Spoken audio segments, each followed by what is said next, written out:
Welcome to Oz. Thank you. You know what kind of blew me away was the just the creative mind that can come up with these amazing cities and what they look like. I mean, how does that process all come about? Well, it was one of the biggest challenges in approaching the movie was how do you come up with the world of the gods, the world of Asgard or the ice world of Jotunheim?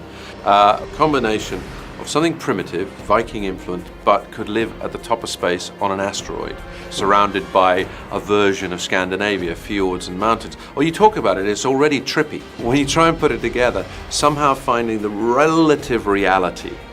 Don't mess up the world of the gods, the film will look cheesy, campy, kitsch, and will die. And don't mess up the casting of the central character because the whole film will fall apart if it doesn't happen.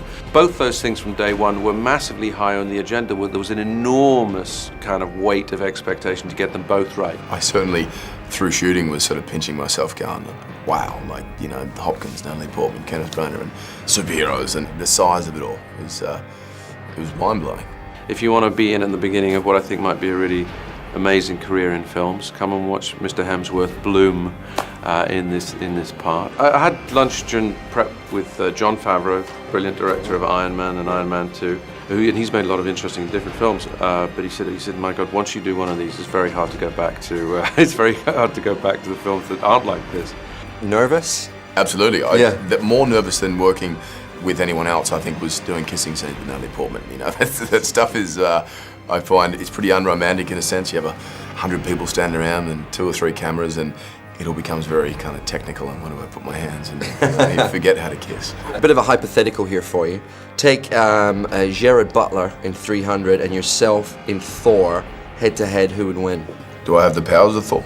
No, Chris versus Gerard. Yeah, I got him covered. I think you do too, because I heard he was a little bit superimposed for that movie as well. There you go, a little bit of contrast and paint. I didn't say it. Whereas you were well sculpted, right? That was me. Push-ups and sit-ups. Have the Avengers, is that kicked off yet, the filming for that? We start shooting in a few weeks. There's Iron Man, Robert Downey Jr. Wow. and Captain America, the Incredible Hulk, Thor, Hawkeye.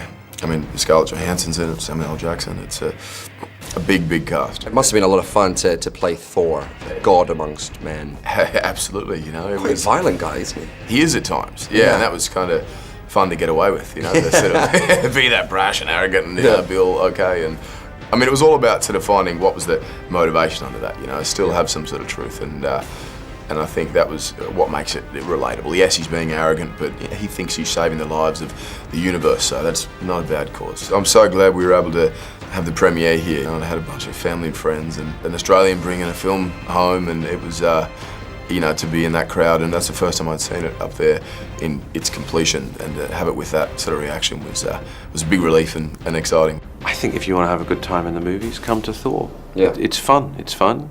It's fun. Yeah.